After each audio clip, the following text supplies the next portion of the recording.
voice can break the dark. A single spark ignites the heart. But if we turn when justice calls, the chains we forge will bind us all. When truth is silence, when lies take hold, the cost is freedom, the soul grows cold. No one stands tall while another must fall. Freedom for one depends on freedom for all. We're mavericks of freedom, rebels in the fight, defending every voice, defending every right. For the moment we falter, the moment we stall, we lose our own freedom when we let others fall. You can't stand free while others kneel. When justice fades, it's freedom they steal. An innocent condemned, a crime unspoken, and with it the bond of liberty is broken. No tyrant rules without our consent.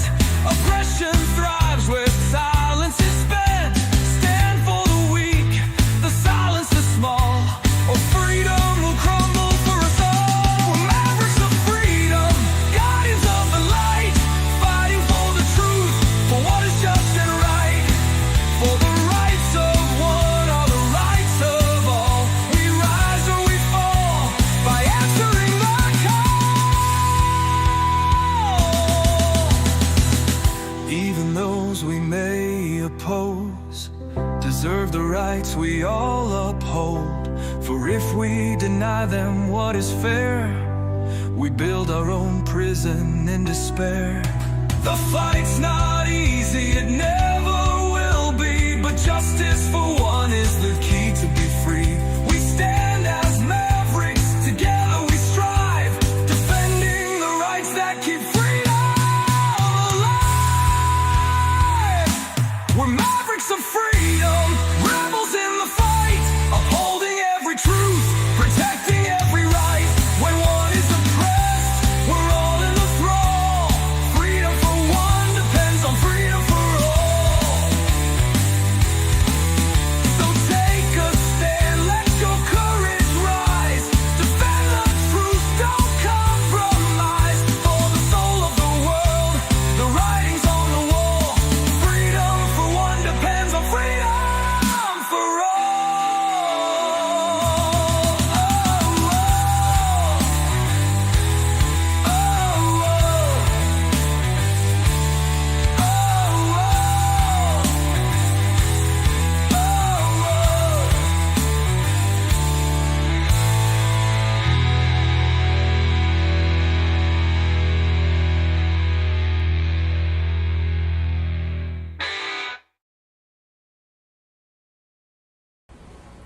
Hello, Mavericks. Hello, new viewers.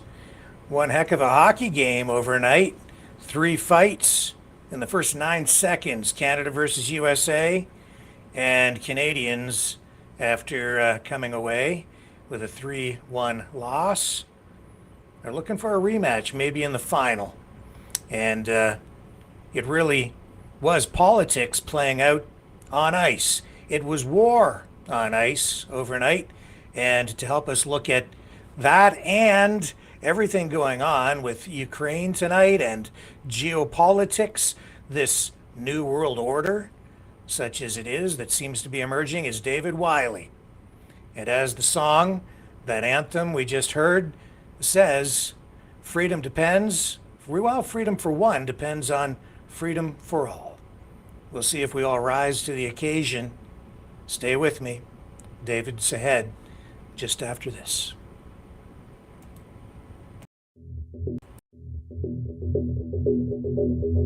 Greetings, Mavericks and new viewers.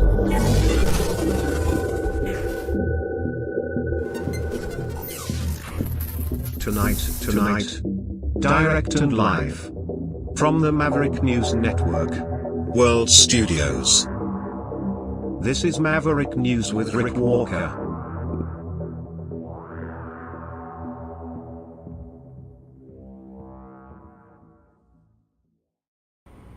All right, I'm back, and so is David.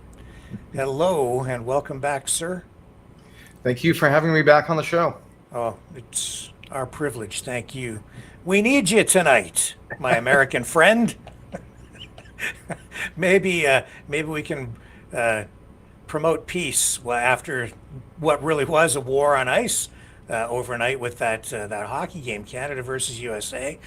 Politics on full display at the arena in Montreal, where Canadians, I'm sorry to say, booed the U.S. national anthem, and then we had 3 fights in the first 9 seconds of the hockey game, and emotions are running high up here in Kanakistan.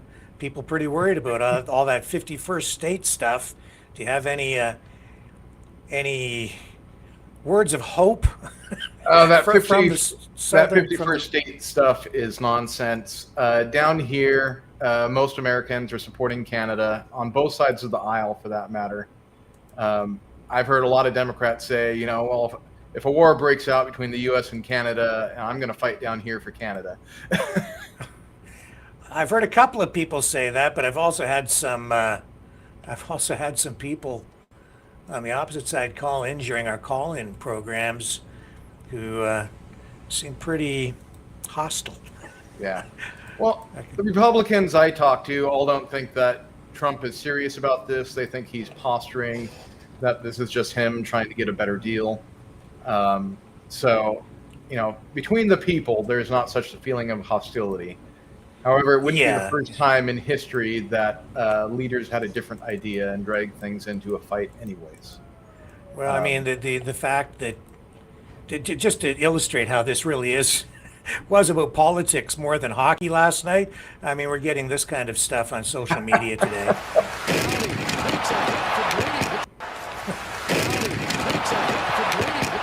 Yeah, I feel that meme. Ouch. Yeah, and I think there are a lot of Canadians up here who are actually applauding that, but because Justin has been under fire for a lot of things for quite a while, but he's kind of on the way out. We have a leadership race on the Liberal side, that's underway, so he's not going to be around too much longer. I don't really want to run this full screen because we'll probably get a seconds in. I'm going to take that audio down so we don't get hit with copyright. Can we see that here? There it is. So, 3 fights, first 9 seconds. This takes me back to my childhood, really, and the Canada Cup tournaments of like 1972, 1974. But back then, Canada was really, I think, in a way, representing Canada, the United States, and the West against Russia at the time. And I remember hockey is such a passion for people up here. It's a source of national pride. They stopped school so we could watch those games in 72 and 74. And now, this what happened overnight, last night. It reminds me so much of those days. A country up here in Canada, we're pretty reserved when it comes to national pride, but it was on full display last night. Well, there's nothing like being united against a common threat, unfortunately, to bring people together, which is great because it usually happens in times of need, but we're not in a time where we should be needing it. This conflict between our nations is just nonsense. I agree. Yeah, no need for any of this. I'm so disappointed, saddened by it, honestly. It just defies logic, but here it is. And I think it all goes back to one guy, Mr. Trump, and, an ideology that he has latched on to that is too aggressive. We'll say that. And that kind of brings us to the more important, I don't know, maybe...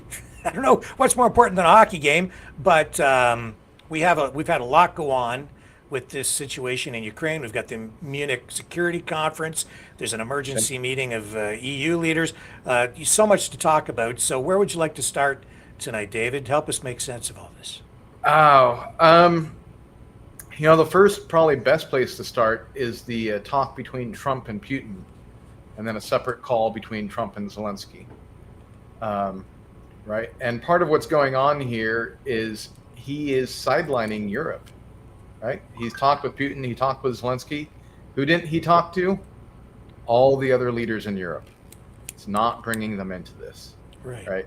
And we're hearing a lot of this at the NATO conference, at the EU conference. They recognize they're being left out. This is a big deal to them, right? Because this is war right on their doorstep. The European nations have put more money into supporting Ukraine than the U.S. has. I saw that today. The new figures out that show the United States is not the leading supporter of Ukraine. A lot of Americans think that, but since day one, we have not been when it comes to dollars. We've been the number one military supporter, giving them our old military equipment. But then what happens, and a lot of people are under this misconception that we're sending bags of cash and that the Ukrainians are shooting dollar bills at the Russians. But no, they're getting mostly old military equipment, sometimes new prototype stuff that we're trying out. And then Congress sends the money to, the military industry, and they make new stuff for the U.S. So we're actually getting modernization. In a lot of cases, this is actually saving American taxpayers money. When you're talking about ammunition, missiles and stuff, across the entire lifespan of a munition, 20, 40 years, the most expensive part, where most of the expense is in dismantling it, right? Because that is hazardous duty. You have to be very careful with it versus just letting it sit somewhere in a storage facility. That's actually not so expensive relatively. And so the cost of transport in relation to, the cost of dismantling hazardous materials is a small fraction. A friend of mine called it explosive decommissioning, right? We're getting a big discount on decommissioning of old ordnance and then replacing it with new ordnance that, again, has a 20, 40-year lifespan. So for the American taxpayer, this is, they're actually sneaking in a lot of stuff for Americans here, which, Congress loves to do. It's not that there's no pork going on. They've been funneling a lot of money to their home districts and not as much as people think to Ukraine. Now, Ukraine's getting the support they really need, which is the military equipment. Europe has not invested in military the way the U.S. has. So we are in a position to help that, where Europe can meet the humanitarian needs, some of the civil needs, but only the United States can give Ukraine the military material support that they need to, to keep going and to win. I want to be careful with win, because so far, the Biden administration before this, they were very incremental and never gave Ukraine enough to win. If they had the amount of support on the first day of the invasion that they had at the end of the Biden presidency, Ukraine probably would have won this war in the first 3 months. But they did not get that level of support from the U.S. So, slowly bringing in things like F-16s, and more artillery and stuff. We've just kind of trickled it in, kind of kept Ukraine alive and in the fight, but not enough to win. And what we really need is a big one-time surge.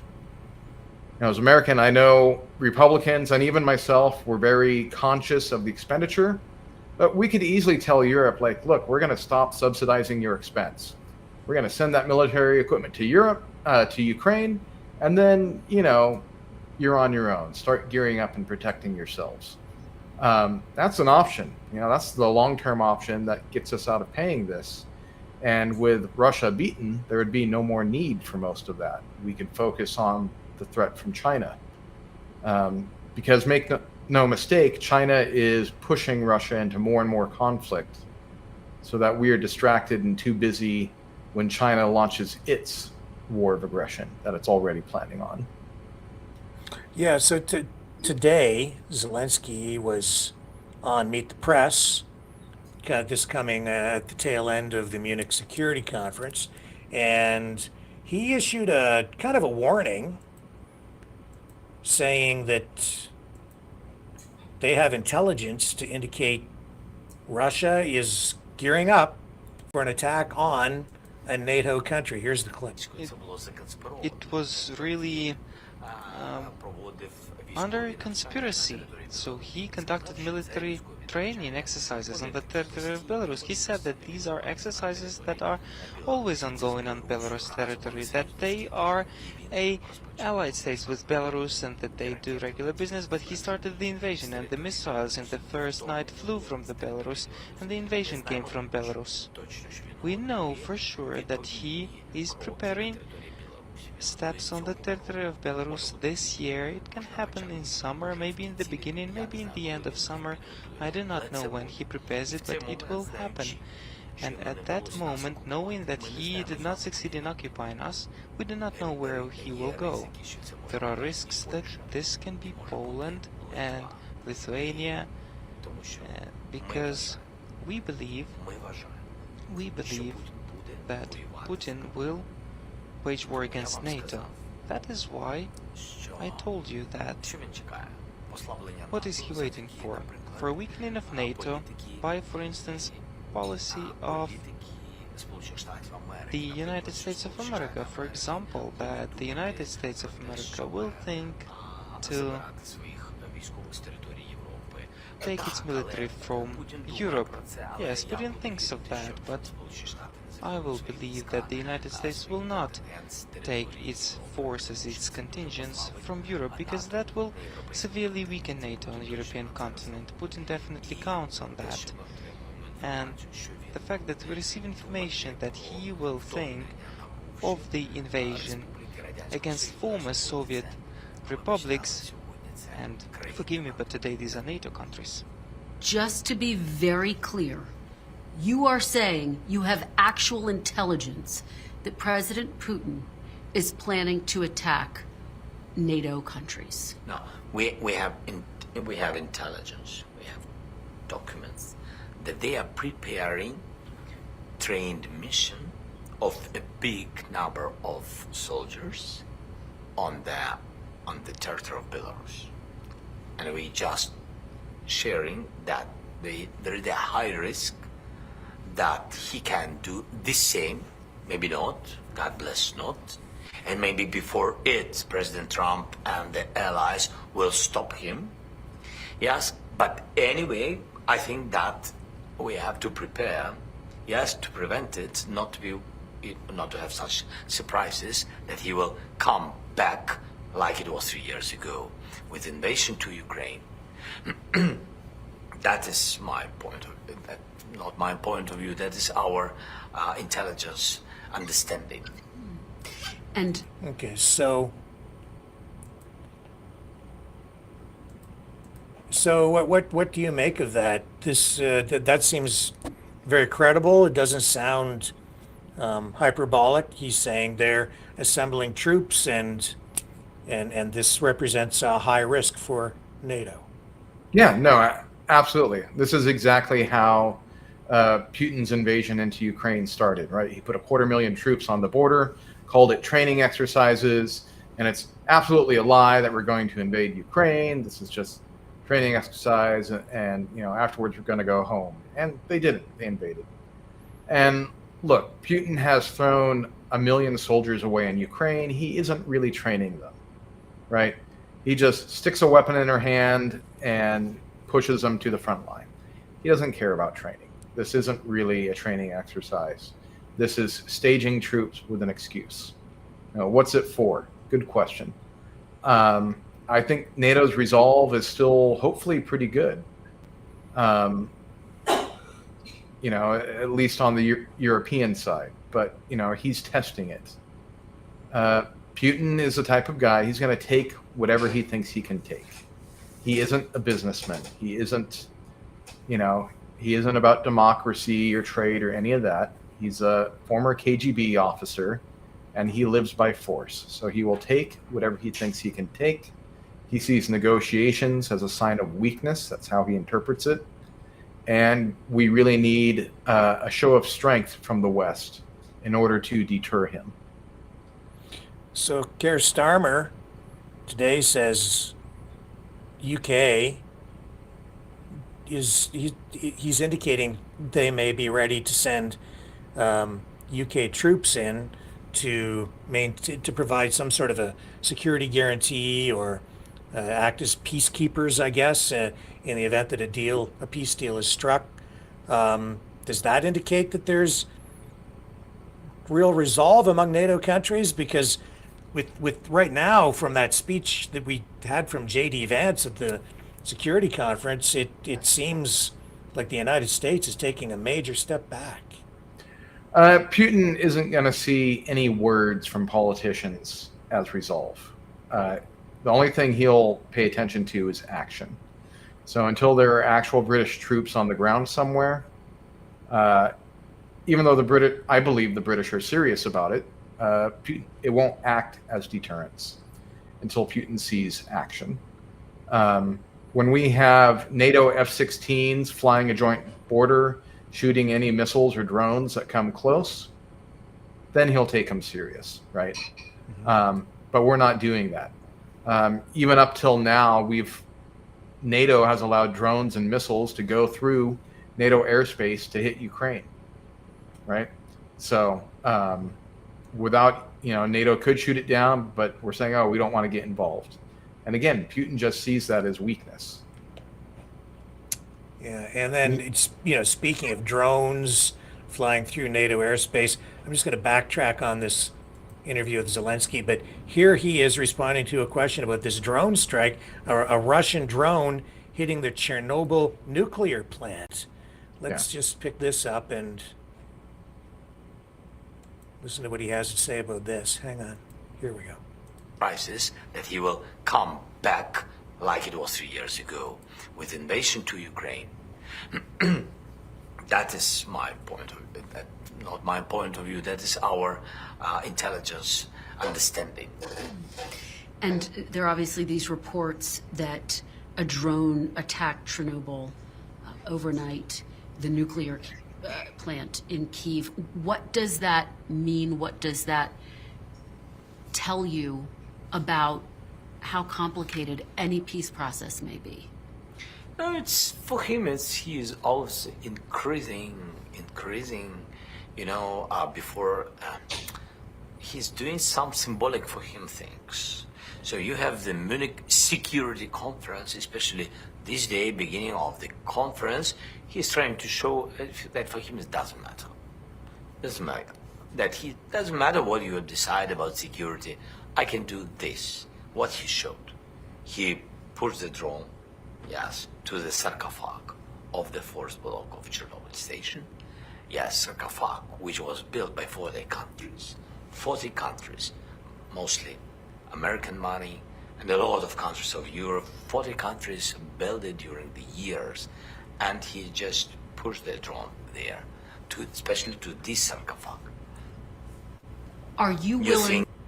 Wow. I mean, so here you have an opportunity for peace talks, and he attacks a nuclear power plant with a drone.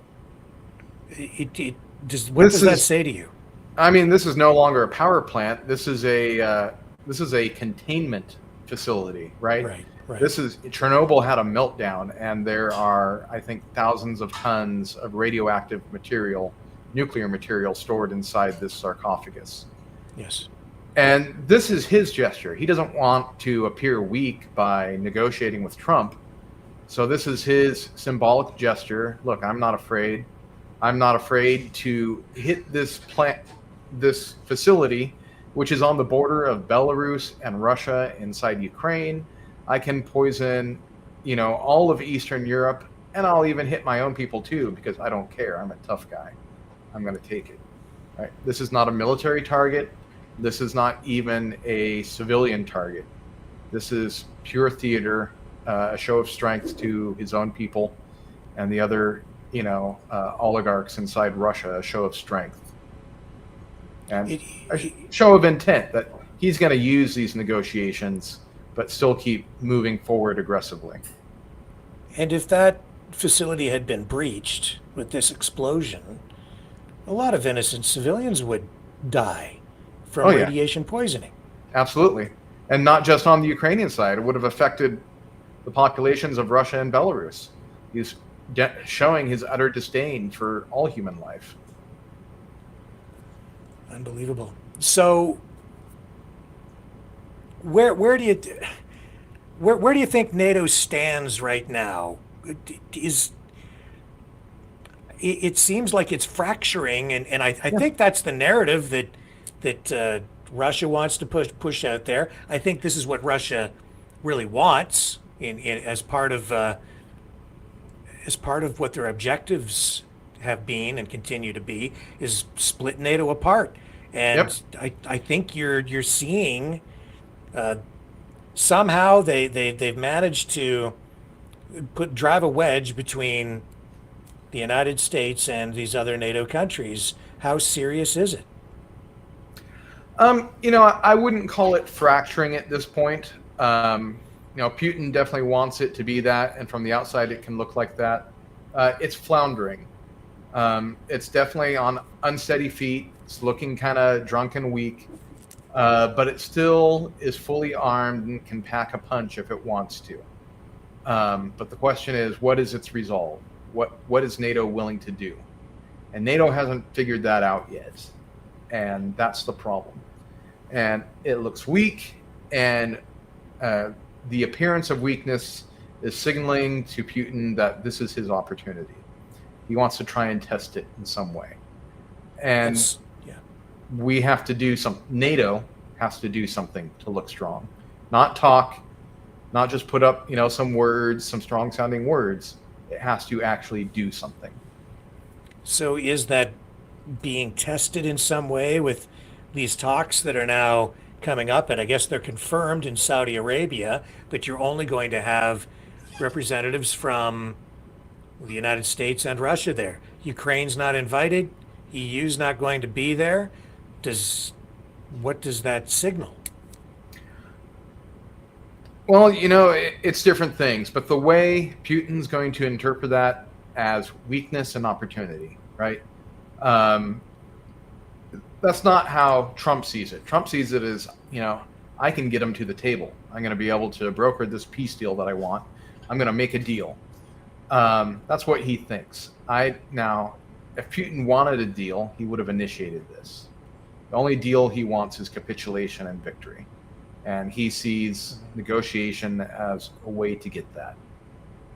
We need the Trump back from, 2018, where when Putin pushed him in Syria, he wiped out his mercenaries, right? That is what Putin respected. Like, okay, you laid waste to 200 mercenaries. I can see that you're a tough guy. I'm not going to poke you again. Right now, Putin's poking NATO all over. He's cutting internet cables across the North Sea. He's doing sabotage operations in Germany and other places. And there's some element of deniability, but everybody knows what's really going on here, right? He's interfering in elections all over the place. I'm not going to get into U.S. politics, but it's obvious he's interfered in elections in Romania, that he's tried to interfere in Germany and other places. So he's getting away with all these standard KGB operations without any pushback. And, Trump sent a delegate to Russia. He released some Americans. And then he immediately arrested some other Americans who were in Russia just based on convenient excuses. So, not really getting anywhere. Talk is cheap. The only thing Putin's going to respect is force. It's the way he is. He's old school KGB. People want to say this isn't the Cold War, but for Putin, it still is. He never gave up on it. There's no sign that he ever quit being anything other than what he was, a KGB officer who runs Russia like a KGB officer. So I guess you can tell what someone is going to do not just by what they're doing, but what they've done in the past. And can you kind of lay out what Putin has done leading up to this point that gives us an indication or even proof that he is focused on he's focused on expanding the footprint of Russia? Absolutely. So let's just, he's been doing this for decades. This plan to conquer Ukraine has been moving for decades. But in 2022, he committed himself to it. That was where it was kind of, is it go time, or am I going to hold off on this? And he decided to go, put 250,000 troops on the border and invaded, and we know that story. But what's going on now? He's had 3 years of a disastrous war. 3 years to take Kyiv has been turned into 3 years to not get anywhere close to it. With close to 1 million Russian lives lost and millions other fleeing the country. And all of this is nothing to him. He's showing total disregard for the lives of his people, making it worse. He's not preparing for peace. He has fully retooled the Russian economy into a wartime economy. He's not preparing to make a peace deal. He's preparing to continue moving forward even further with war, even though he's running out of everything to do it with. And even if he cut a peace deal with Trump, even if this ended tomorrow, he's not in a place where he's ready to pivot to a peacetime economy. He simply can't. There would be, if he fully committed to peace, there would be millions of angry Russians returning from the war, out of jobs, right? He would have to shut down all the military building because he doesn't need that, not going to war. That would create further unemployment. You can't just spin up the private sector overnight. He's not in any place to make peace. He's not preparing to, he's not gearing for it. He's either going to take Ukraine, convert it, conscript its populace, and march on. That was the original plan.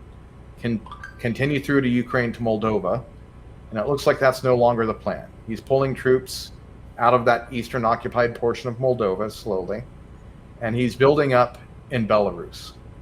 So what's the target? To me, it looks like he's preparing to make a move on the Baltics, most likely Lithuania. Probably not all of it. He'll probably just test NATO's resolve, take a little piece, and see what happens. Just like in 2014 with Ukraine, just like before that with Georgia. This is his modus operandi. I'm not going to fully commit to the war with the big guys, because I don't know how they'll react. I'm just going to take a piece. And if they don't come out in full force when I take a piece, then I'll take the rest of it, right? I'll keep on moving till I'm stopped. You've talked about Dugin, but Putin is a big fan of Dugin and Stalin. One of Stalin's big wartime doctrines is if you meet steel, yield.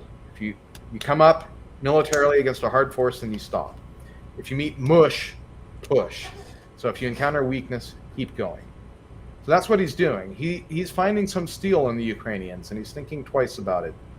But he's not giving up on war. He's fully committed to war somewhere. Yeah. What J.D. Vance, his speech at the Munich Security Conference, I don't think he even mentioned I don't think he used the word Ukraine even once in his address. He seemed to be attacking the allies of the United States and Europe instead of what we would normally say are adversaries of the West, Russia, but not so with this speech. I believe here he's going to talk about also criticizing Europe for, not honoring elections, which I think there's some question about the integrity of. But let me also ask you, how will you even begin to think through the kinds of budgeting questions if we don't know what it is that we're defending in the first place? I've heard a lot already in my conversations, and I've had many, many great conversations with many people gathered here in this room. I've heard a lot about what you need to defend yourselves from, and of course that's important.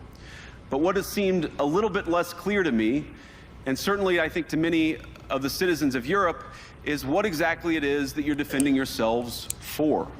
What is the positive vision that animates this shared security compact that we all believe is so important?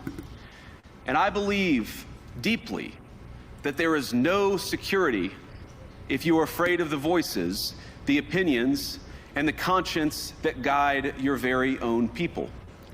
Europe faces many challenges, but the crisis this continent faces right now, the crisis I believe we all face together, is one of our own making. If you're running in fear of your own voters, there is nothing America can do for you. Nor, for that matter, is there anything that you can do for the American people who elected me and elected President Trump. You need democratic mandates to accomplish anything of value in the coming years. Have we learned nothing that thin mandates produce unstable results? But there is so much of value that can be accomplished with the kind of democratic mandate that I think will come from being more responsive to the voices of your citizens.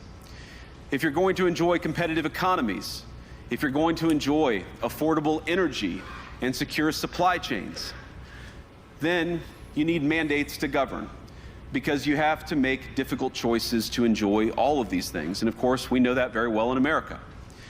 You cannot win a democratic mandate by censoring your opponents or putting them in jail, whether that's the leader of the opposition, a humble Christian praying in her own home, or a journalist trying to report the news.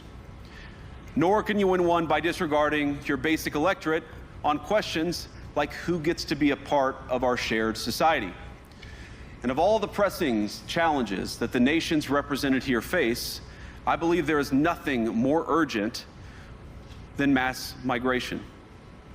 Today, almost 1 in 5 people living in this country moved here from abroad. That is, of course, an all-time high.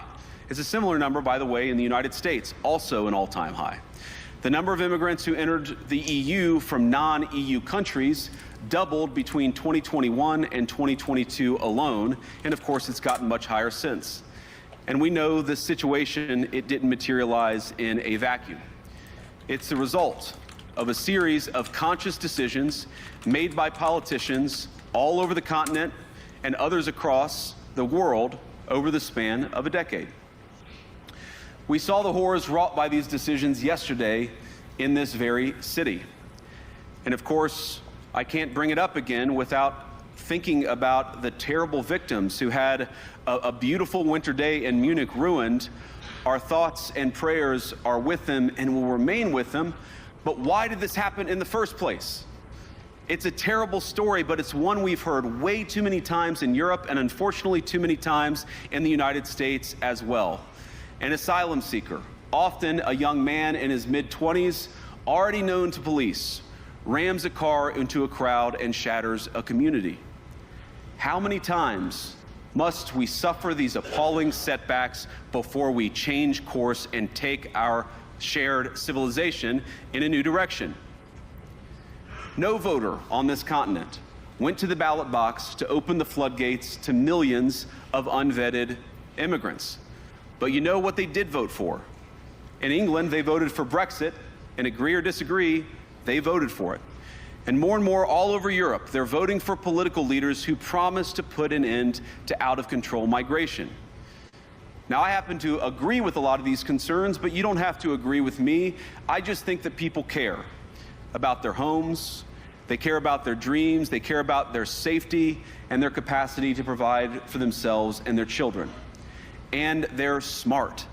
I think this is one of the most important things I've learned in my brief time in politics. Contrary to what you might hear a couple mountains over in Davos, the citizens of all of our nations don't generally think of themselves as educated animals or as interchangeable cogs of a global economy.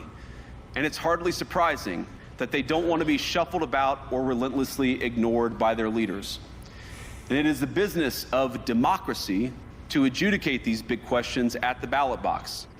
I believe that dismissing people, dismissing their concerns, or worse yet, shutting down media, shutting down elections, or shutting people out of the political process protects nothing. In fact, It is the most surefire way to destroy democracy. And speaking up and expressing opinions isn't election interference.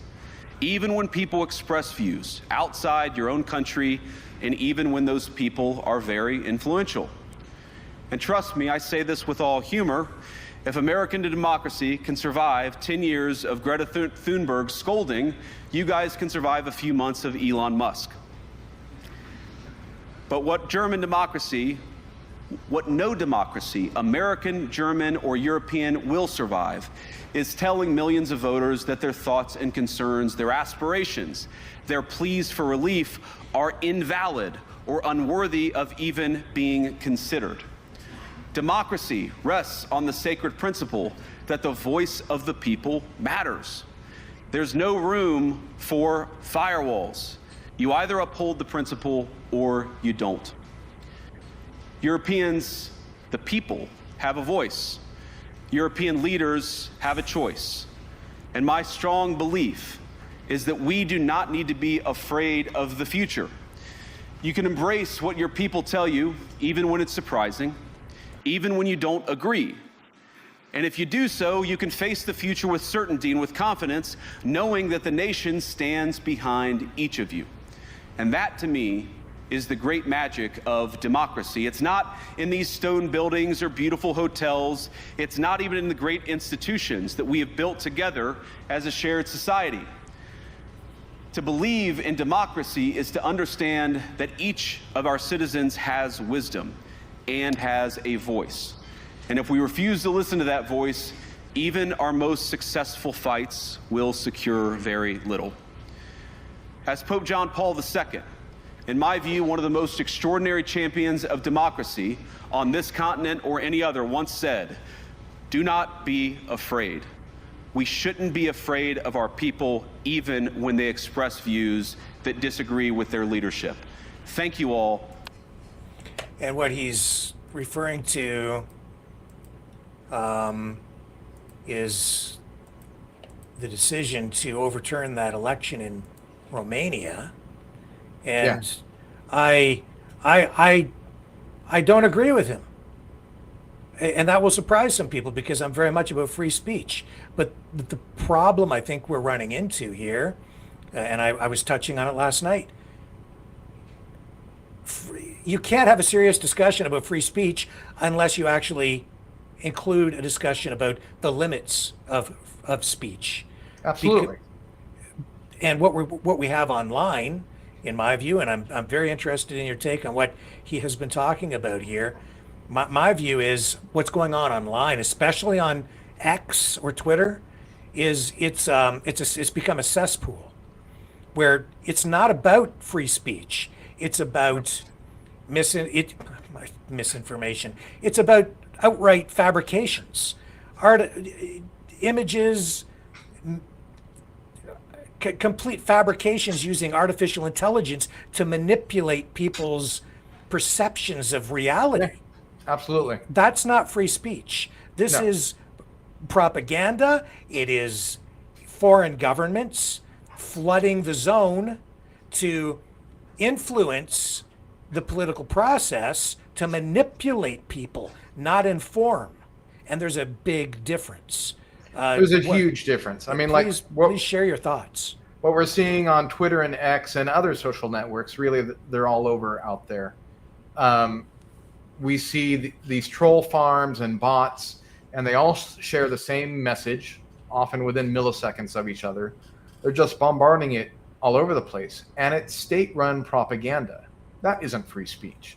Free speech is not that a foreign government gets to insert its message and overrun the people of a country. That isn't free speech. That's what we're seeing happen a lot. And that's why a lot of these countries want to put up walls, is protect the speech and opinions of their own people. And it's ironic because he wants to put up walls to barriers of movement of real people into the country, but he wants to allow these fake opinions from non-people online to be given equal weight to the citizens of a country, right? Yeah. A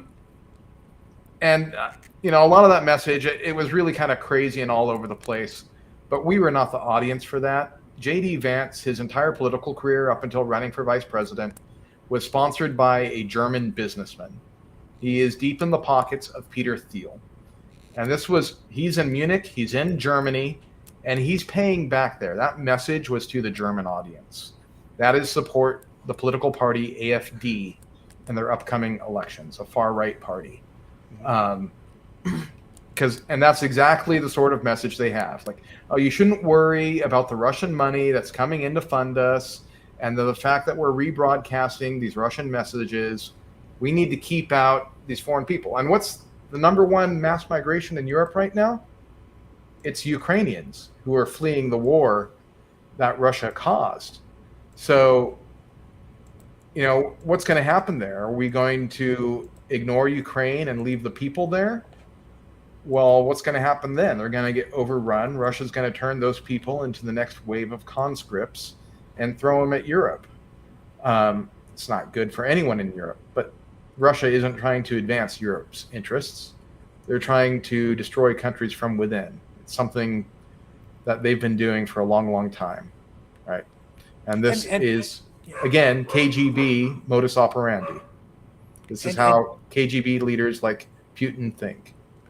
And I know that it's hard for people to, I think, understand my perspective on free speech when I'm talking about limiting speech. But, well, I think Steve Bannon might explain it better than I am here right now. Just about a week ago, he did an interview on GB, and he talks about Elon Musk. He talks about Twitter. He talks about these issues, and well, he even acknowledges that what's going on Twitter isn't really about free speech. I don't think he intended to do this, but he illustrates why Elon Musk has so much power and how he really can manipulate elections and influence the outcome using his immense power through the social media platform that he now controls. I hope this helps explain it. But my guidance to Europe is the following. This guy has the two tactical nuclear weapons of modern politics. He has unlimited money. And when I say unlimited money, he is a guy that could write a $250 million check in 5 months and it doesn't affect his lifestyle. Okay? I don't know of anybody else in the world that could do that. Number two, he has a powerful social media platform and he can bind what he binds and he can loose what he looses. He can put you up and make you a rock star, or he can bury you in the basement, because he's not a free speech absolutist at all. He can bury you in the basement and never to be seen again. There's not a centrist or center-left government in all the continent that could withstand the onslaught of an Elon Musk that backed a populist party. And I think you're going to see, we're going to have a first test with Alternative for Deutschland. I think you're going to see it, but the people in the United Kingdom and people in the continent ought to know that I believe this guy's going to be in your life and you're going to have to deal with it. Now here, we're having a big fight with him about this. It's not just about H-1B visas. So, yeah, I mean, he's saying it right there. Elon Musk is going to meddle in these elections in other countries that he does not belong to. He has no direct stake. He's not a citizen. This is foreign influence, and he's saying can't do anything about it. He's got this social media platform. He's got the money, and he's going to flood the zone with all this propaganda, all this information. He's gonna back this party, or whatever party he chooses in whatever country he chooses. Does that seem right? That is the very definition of foreign infiltration, foreign influence, and that's propaganda, wrong. And that's state propaganda. That isn't free speech. Free speech is when you, me, your listeners, real people can say what they want without, state repercussion. Free speech is not when a government puts up, troll farms and bot factories and floods a platform with its approved message in order to drown out everybody else. And that is how countries in this internet age are waging their propaganda. And it's not just Elon Musk. right? So there's others out there, but we have a choice. So it is not all powerful. He's not going to win just because he has money, because we can all turn it off. Twitter right now is losing millions of users a week. Other platforms are rising now, but they have the same issues. They also get flooded with bot armies and troll farms, and you see these state-approved messages appearing all over. So people are going to have to wise up and, pay attention. If you see the repeat message over and over, it's probably fake, right? When you see that same identical message and it's not somebody just sharing something, but word for word, you're just a whole bunch of accounts are copy pasting a message. It's worse than that, because I see it here all the time. I see it here in Canada, certainly, where whatever side you're looking at, it'll be a lie about someone accused of maybe something horrific, like even pedophilia, and then this just takes on a life of its own. How do you fight back against that? If it's just a lie and it's perpetuated out there, amplified, shared and shared and shared, and it isn't even just about the money, it's about the techniques that are used, where you convince people that it's true, so they share it and it goes viral, and they use sophisticated psychological techniques, and they insert it in a way so that it looks very legitimate, and then it gets picked up by people, and the next thing you know, the lie has gone all the way through the internet before the truth has a chance to have a first click.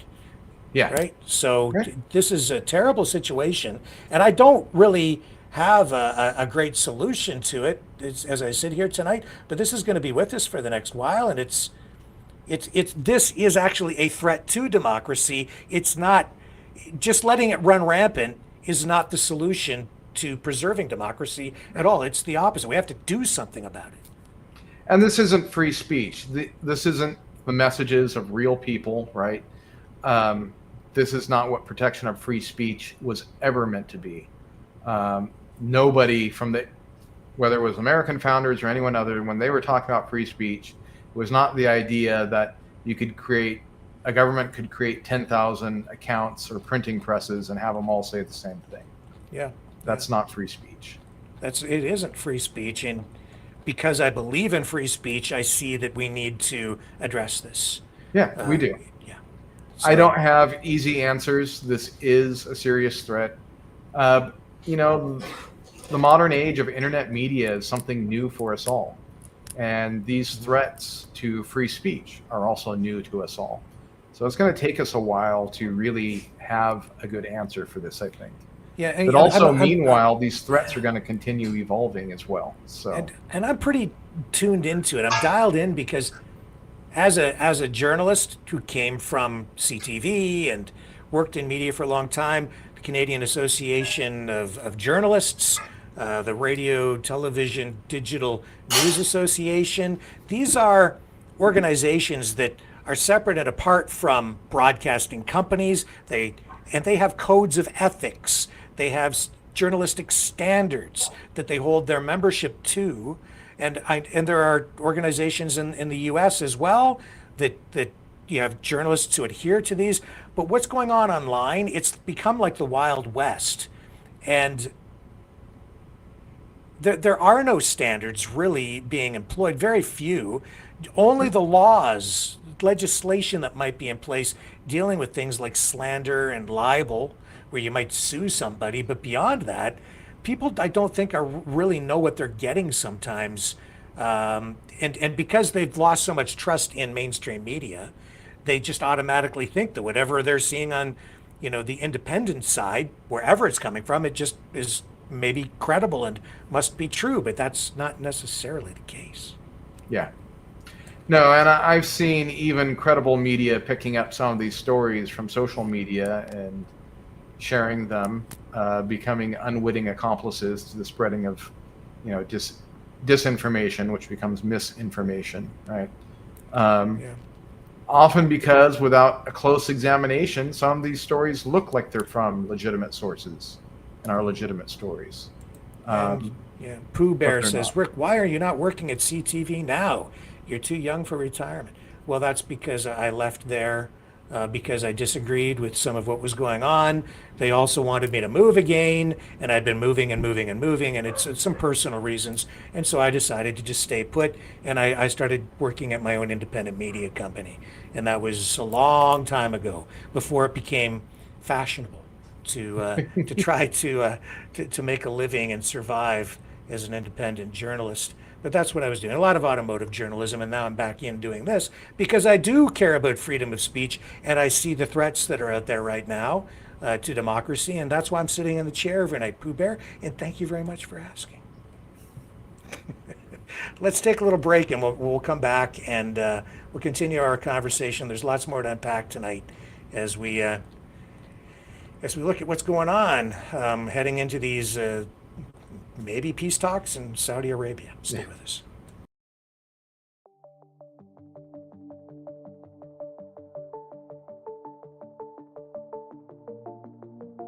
Greetings, brave Mavericks. Our quest for truth continues. We go beyond fake news. Together we expose propaganda. Together we pull others out of rabbit holes. We are maverick thinkers. We are all unique individuals, defenders of individual rights and freedoms, credible, trusted, grounded in reality. Maverick News, defending free speech, Donate at freedomreporters.com. Do it now. Tomorrow may be too late. Maverick News. The world is watching.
Maverick News. The world is watching.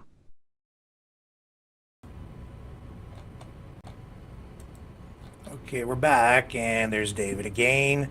And I think General Kellogg, is going to be involved in these talks in Saudi Arabia. I have a little clip from him queued up here, too. I hope I have it in the right place. And this was Kellogg speaking at the Munich Security Conference. And here he is.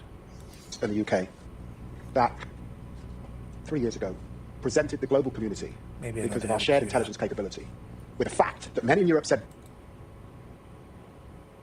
Self-employed in Canada? I didn't have it queued properly. I apologize for that. So again, you know, do you think that, I apologize, I'm a little discombobulated there because I got confused with where my clips were. Where do you think that that's going to go? Is Trump and Vance are sitting there saying it's going to be up to Europe to take the lead on security, and the United States is going to step back, and yet they're not involved in these negotiations either. So to me, that seems inappropriate. You can't expect someone to be responsible for a deal that you make, that they have no input? Yeah. No, it's frightening. It reminds me of Neville Chamberlain in the 1930s going and making a direct deal with Adolf Hitler, cutting out all the other European powers and giving away part of another country, and saying, oh, peace in our time. Now, I hope it's not that. That's not who Trump was in his first term, but that is a lot of the people he's surrounding himself with in his second term. Mm-hmm. We will see what prevails. And just because we're going into this without others, he is getting Putin to the table. So, it's fair. Let's see what comes out of it. Let's see if he gets some real concessions. But he's not going to get concessions out of Putin without showing some real strength. And that's what I'm concerned is lacking right now. Now, the good news is he's not taking things off the table. At no point has Trump even proposed or suggested that we will stop arming Ukraine. He has not, proposed or suggested that we're going to end sanctions or that we're going to allow the price of oil to come back up.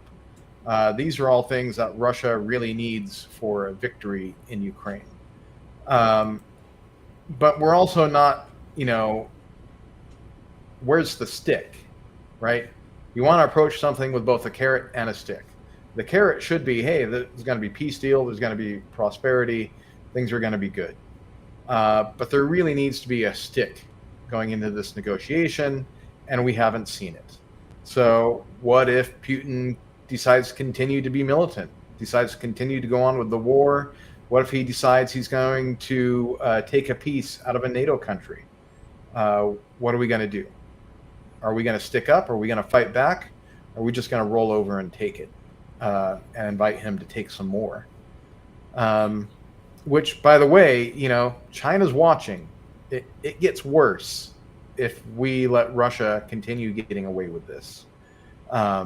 It will get worse and worse for all of us here in the West. So it's really in our best interest. I don't want war, but the way you stop these warmongers like Putin, these people who want to invade other countries, the way to stop them is a show of strength. They will attack if they see weakness. If they see strength, if they see that they're going to get beaten, then they won't. And maybe over time they can be steered from it. But they're not there right now. They see that aggression is allowed. So, and heading into these talks, both sides want to appear to be negotiating from a position of strength. Yeah. But is Russia's position as strong as some might think, because they have inflation hitting somewhere around, I don't know what it is. It's 15-20%, I think. You've got interest rates skyrocketing. So if you go for a car loan or a mortgage, you're paying like upwards of 20-21%. The economy doesn't seem to be very, very strong at all.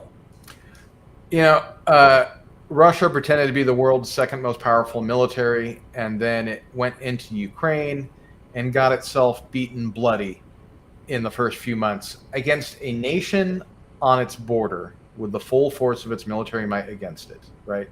A nation a quarter of its size. It would be, there's not even a comparison in the U.S. invading Canada or Mexico. It would be like, there is no comparison. If we invaded Cuba and got beat back bloody, that would be the closest example. They lost their navy to a nation that didn't have a navy. The vast majority of what they took in those first few months of invasion is long since gone. And they've lost 500,000 more men taking over some mostly unoccupied farmland in a few small scattered towns. They're not there. They had huge Soviet stockpiles of weaponry that are mostly gone now. They have not been producing much, but they are outproducing all of Europe combined. So without the U.S. standing up, standing strong, He can march through Europe. That is not inconceivable. And then we're going to be in a really bad position. So when people say this isn't in the U.S. interest to be involved in this at all, what's your response? Why should this matter to the American people? Well, and I understand to extents. War really isn't in anyone who desires prosperity. It's not in best interest. Peace is in everybody's best interest. So to that much, it's true. But it takes two to make peace. It only takes one person to start a massacre, to set the world on fire. And that is what Putin's doing right now. He's not going to stop himself. He has to be stopped. So this is not like us invading Afghanistan or invading Iraq or some other country. This is, more like Adolf Hitler in the lead up to World War II, taking a piece of Czechoslovakia, taking the rest of it, getting ready to invade Poland, and setting the whole world on fire. Because if Putin can get away with taking parts of Europe, China's Xi, he's going to take Taiwan. If he takes Taiwan, he won't stop there. He'll take others. And eventually, the U.S. would be an island where war is on our doors again, like it was in the 1940s. We don't want to wait for it to get to that point. Right now, the price of ensuring peace is low. All we have to do is arm Ukraine to the victory. We don't have to send in troops. We can even downsize our own military afterwards. We'll have that option. But doing nothing is not something that's going to deter the world's bad actors, right? Retreating to our own borders, throwing up tariffs, and saying you're all on your own, that's not going to do it. And if people are worried about the proliferation of nuclear weapons, we've already seen Putin move tactical nukes into position to use in Ukraine potentially. And if he is successful and holds on to the territory he has, or takes even more, it's apparent that he's going to be moving nuclear weapons back onto Ukrainian soil, the nukes that were done away with after the fall of the Soviet Union through the Budapest Memorandum. Yeah. But now we'll have nukes that much closer to Europe again, and putting the world at risk even more of a nuclear conflict. Is that fair? Yeah, no, absolutely fair. If we don't support Ukraine, there's going to be a nuclear arms race like the world has never seen before. It'll be worse than the Cold War, because this time everybody's going to do it. Every nation that wants to be independent and not conquered by the US or Russia or China is going to try and get nukes if they can, because nuclear non-proliferation is broken. We had an agreement. We had the Nuclear Non-Proliferation Treaty, which was amended by the Budapest Memorandum. Russia, the UK, and the US agreed to protect Ukraine from, invasion by a nuclear-armed aggressor, and we didn't. Russia was a signatory to it. They invaded. The UK and the US did nothing in 2014. Sometime later, we armed Ukraine, and now they're under threat of existence, and we still aren't really stepping up to the plate fully. So are we going to stop this, or are we going to send the message that every madman, dictator, and little country should get their own nukes to lob in the next war? That's not a good recipe for the future of humanity. Well, I think not having Ukraine at the table and Saudi Arabia is a mistake. It's an insult. It's an indication that some people don't view smaller countries as even being relevant or maybe even existing, which I'm kind of getting that vibe up here in Kazakhstan too. But tomorrow they're having this emergency meeting of EU nations convened by Emmanuel Macron. Is this a wake-up call for Europe? Yeah, absolutely. Most of Europe is realizing, look, the U.S. isn't going to ride to your rescue. They're kind of hanging you out to dry. If you want your freedom and independence, you're going to have to fight for it yourselves. If you like trade and prosperity, the U.S. may not be a good trade partner anymore. But it seems like Canada might be ready to open up to increase trade with Europe. So, good for Canada, good for Europe, and it's us Americans down here who are going to lose out, not realizing how good we have it with global trade. I agree. I think that what Trump is doing on the trade front is a huge mistake. He is underestimating the strength that all of these smaller countries have together. When you're looking at Canada and Mexico combined, you're looking at, 30%, 40% of all of the goods that come into the United States. With these tariffs, Americans will end up paying much more. This will disrupt supply chains. You add in other countries. I mean, I understand the argument that people are saying, don't say anything negative about Trump. Just say nice things, because if we don't, they could crush us economically. Well, maybe not so fast. Maybe not, because he's not just doing it to Canada. He's doing it to everybody. How can you possibly think that puts you on a stronger footing? It just defies logic to me. No, it isn't. We're doing to ourselves in a time of peace what other nations do to you in times of war. Put a tariff, an embargo, and we're basically sanctioning ourselves.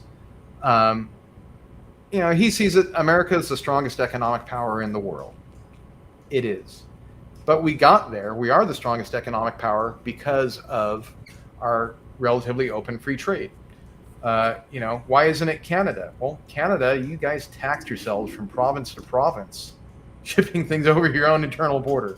Looks like you're going to finally have a serious discussion about ending that and opening things up. And you're going to flourish up there if you do that. And if you increase trade with Europe, there are a lot of little countries in the world that punch well above their weight economically. Singapore is pretty much just a city, but it's an economic powerhouse in its region. You don't have to be huge. Russia is the biggest nation in the world, and economically, it used to have an economy comparable to Italy's, but now it's below that. It's shrunk. So size, amount of land does not equate to an economy. Even the number of people, that's a big economic workhorse. That's the engine of it, but they have to be free to do so. And governments, if they're restricting people from engaging in economic activity or inhibiting it with tariffs, restrict that. Yeah, we'll see. The U.S. is really hurting itself, even with talks of these tariffs. For the most part, they haven't been implemented. But even the possibility that they can, we're seeing business shift away from the U.S. to other places, increasing prices, because if there's a tariff, the way that they outdo their American competitors is to have the most stock saved up before the tariff takes place and then sell at the beforehand rate for as long as possible. So that still is hurting us right now economically. And we're seeing Americans down here are seeing a lot of grocery prices go up. I just had to explain to people why the prices of eggs are going up on the West Coast. It's like, well, in the Northeast states, they buy a lot of eggs from Canada. And if there's tariffs, the issues there, they're not buying them from Canada. So where are they buying their eggs from? They're buying the eggs that you used to buy from the western parts of the U.S. So your prices go up. Yeah. Are there? We're kind of getting down to the bottom of the hour here. Do you? Are there other subjects, or was there anything else you wanted to focus on tonight? Yeah, I kind of want to talk about what appears to be the Trump doctrine of foreign policy. He's really kind of defining an era of foreign policy where we don't have allies and we don't have enemies. We just have deals, right? So he's kind of treating everybody the same, and that's why all these countries that we Americans consider allies, that see themselves as our allies, are upset. And those who are our enemies are saying, hey, this is great. These guys are being chumps. We're going to take advantage of them. That may or may not be true. We're still in the early days here. But Trump needs to come out strong here. We need to see something soon in the next month.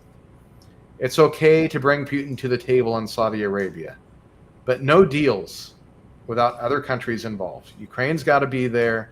Other European countries have to be there because they're going to decide themselves if they're ending their sanctions and ending their support for Ukraine and what happens. This is really a big deal. Hey, even invite China if it keeps them from going to war to say, look, if you invade Taiwan, you can be in the same situation yourself years later, making a painful price to get peace back. And it needs to be painful. No country should see it be rewarding to invade and massacre the people of another country. We need to keep that in the ugly past of human history. There needs to be a high price for anyone who starts wars. Even the U.S., we've started wars we shouldn't, including trade wars. We're already paying that price. But, we need to keep the peace and prosperity and free trade that makes things great, that allows us to buy the products we want to buy. We need to figure out this free speech issue.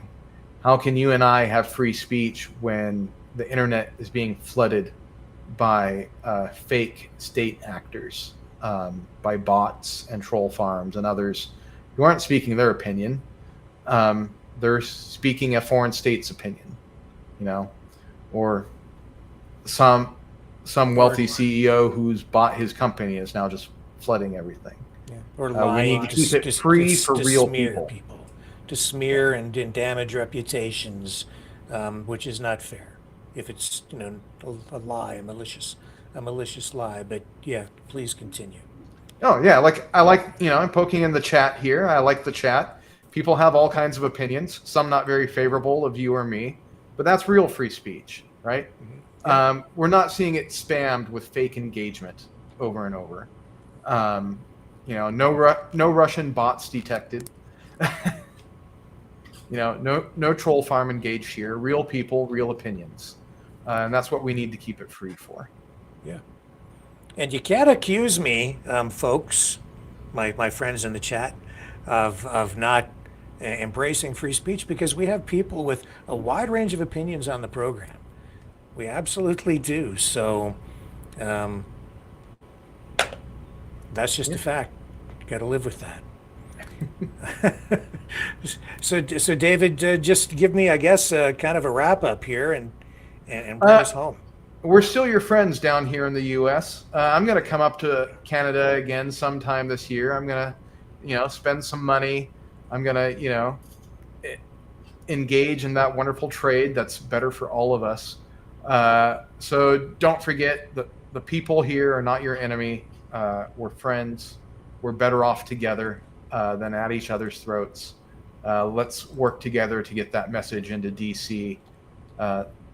That we're all friends here in North America. None of our countries are at war invading each other. Indeed, and we are also your friends and your neighbor. And I just wish that instead of having these wars, we could settle all these disputes with hockey games. As long I have to say we may end up doing that in the final of this Four Nations hockey tournament. As I understand it, Canada still has a shot to qualify for the final. The U.S. is going to be in there, so we could have a rematch. And my oh my, wouldn't that be a spectacle? I'm looking forward to it. Yeah, it actually sounds like a good finals match. Canadians are going to be all up for that, and I expect you're going to win in the end. You guys just have a lot more experience on ice than us, so I don't know. It's going to be a close one. Thank you, David. Thank you, Mavericks. Love you guys. I will see you back here tomorrow night, 7 p.m. on the flip side. Keep your stick on the ice.